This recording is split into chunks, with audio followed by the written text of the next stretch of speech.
My own sense is that, price of oil may go up, crude oil may go up, maybe $80 per barrel, maybe $85 per barrel. For short term, maybe 8 days, 9 days, 6 days or 10 days and so on and so forth. But I don't think we really need to worry too much about at this stage. Retaliation by Iran. I mean, they have targeted, civilians, some like hotels in Dubai and some other places. But so far, Iran has not succeeded in any kind of real retaliation against Israel. They haven't succeeded. And the U.S., as far as the U.S. is concerned, U.S. naval assets are there in the region. So far, we haven't seen any evidence of attack by Iran against American naval assets in the Arabian Sea, or for that matter, anything against, the United States in other parts of the world. So my own sense is that, probably the way things are going and the fact that the top leadership of Iran is gone, the fact that, the chief of, Revolutionary Guards is gone. We understand even the chief of, intelligence chief is also gone. And we also hear that the topmost scientists who were responsible for the atomic program, they have also been killed. So this is the information we have so far. So given all that, I think America's assessment, probably military assessment, is that they can achieve what they want to achieve within 6 to 8 days. Now, if you look at the overall situation, I mean, all these countries in the Gulf have been targeted, including Bahrain and Qatar and United Arab Emirates and even Oman. But at the same time, the response from these countries have been, so far that they maintain restraint. But Iran wants them to be involved to attack Iran so that the war can escalate and cover the entire region. But so far we have seen that, some kind of restraint. We have also seen probably also the fact that they have got limited military capabilities when it comes to UAE or Oman and so on and so forth. Saudi Arabia, though, has been targeted but has maintained the restraint. Though if, however, Iran makes any serious attempt to close the Strait of Hormuz, the Strait of Hormuz is in a way a choke point, which basically 20% of global oil trade goes or passes through the Strait of Hormuz, both exports and imports, and 20% of LNG also passes through that area. So far, what they have done, Iranians, they have radio messages to all oil tankers in that region that don't try to cross the Strait of Hormuz, the choke point.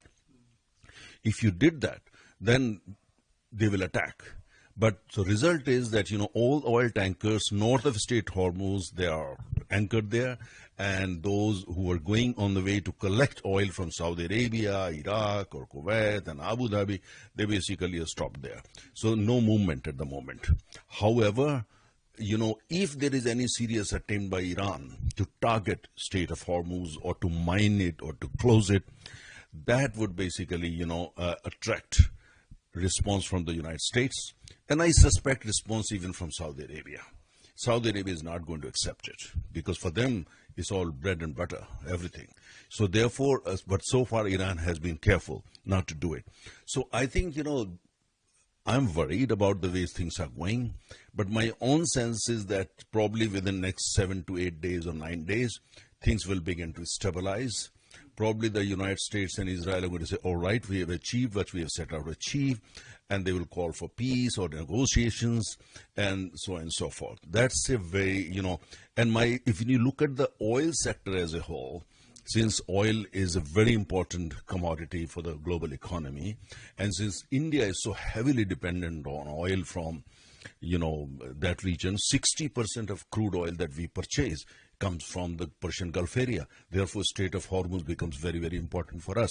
However, my own sense is that, price of oil may go up, crude oil may go up, maybe $80 per barrel, maybe $85 per barrel. For short term, maybe 8 days, 9 days, 6 days or 10 days and so on and so forth. But I don't think we really need to worry too much about at this stage.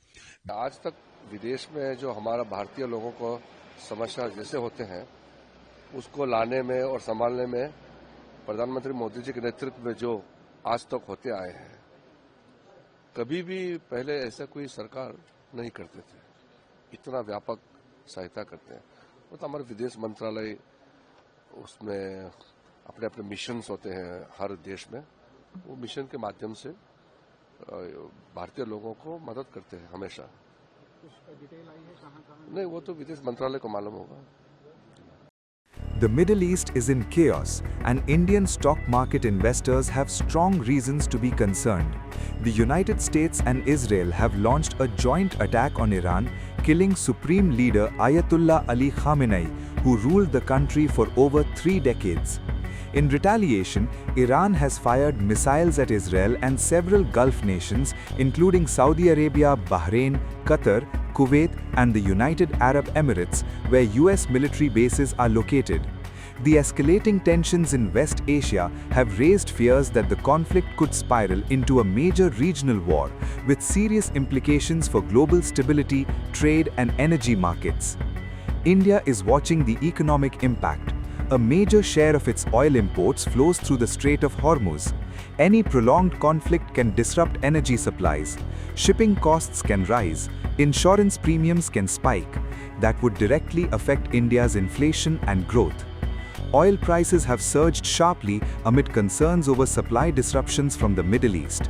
Brent crude jumped nearly 3% to trade around $73 a barrel, while WTI crude rose to about $67 a barrel. Reports indicate that the Strait of Hormuz, a crucial route for global oil shipments, may have been closed. Experts warn that if the conflict in West Asia continues, crude prices could spike to $100 a barrel or higher, posing a serious fiscal risk for countries like India and impacting global energy markets. Escalating tensions in the region are raising material risks to worldwide energy stability.